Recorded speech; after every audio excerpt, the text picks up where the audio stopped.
Olá, meus queridos leitores e leitoras do blog Doces Receitas da Gabi. Hoje eu estou trazendo mais uma videodica para vocês. Na verdade, é mais uma explicação, porque muitas pessoas têm essa dúvida e muitas pessoas me perguntam sobre isso. Gabi, qual é a diferença entre um pão de ló e um bolo, como se diz, né?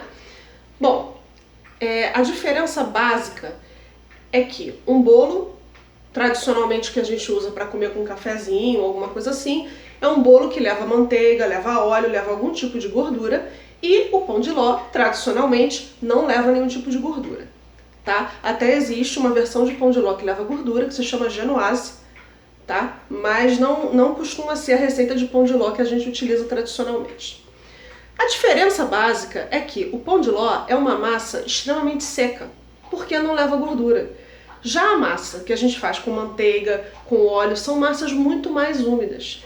A gordura é o que garante a maciez da nossa receita.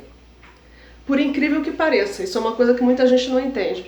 Bolo que leva muita manteiga é um bolo muito úmido, é um bolo bem macio, é aquele bolo que a gente usa para comer com um cafezinho. E o pão de ló é um bolo bem mais seco.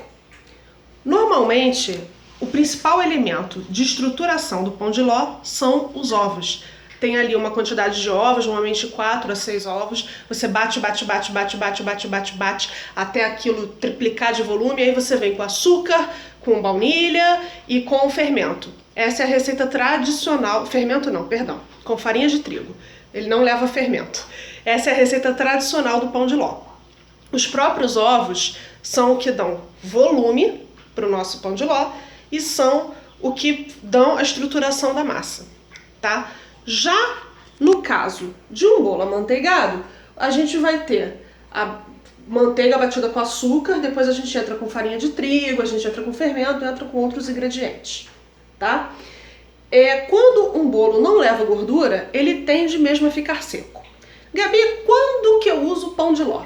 Bom, o pão de ló costuma ser uma massa muito querida pelas confeiteiras porque é uma massa neutra. É uma massa que qualquer recheio que você usa no pão de ló, você tá, assim, harmonizando bem. Então você pode rechear com doce de leite ou com abacaxi. Ela casa muito bem com tudo. E é uma massa barata, porque não leva manteiga, não leva gordura, tá? Um pão de ló, a gente normalmente corta ele ao meio, umedece, né, com uma caldinha, e aí coloca o recheio, tá? O pão de ló é a base pra gente fazer rocamboles, o bem casado é feito com pão de ló, tá? Uma massa que normalmente o bem casado leva até, algumas levam mais gema, outras isso aí depende de alguns fatores. Mas a diferença básica é essa. Gabi, posso fazer um pão de ló e servir ele purinho com café? Pode, mas ele fica seco. É legal a gente usar o pão de ló para a gente umedecer, rechear, para fazer um bolo. Importante também, gente. Vou cobrir um bolo com pasta americana. Se você usar uma massa amanteigada, o bolo pode... Porque a massa amanteigada é mais molinha, o pão de ló é mais seco, tá? É ideal para você trabalhar pasta, para você trabalhar, enfim, glacê e outros tipos de confeitaria, de confeitagem mais elaboradas. Então fica a minha videodica para vocês. Essa é a diferença do pão de ló para os outros tipos de bolo. Espero que vocês tenham gostado. Querem mais dicas? Deixa aí nos comentários quais são as dúvidas que vocês têm.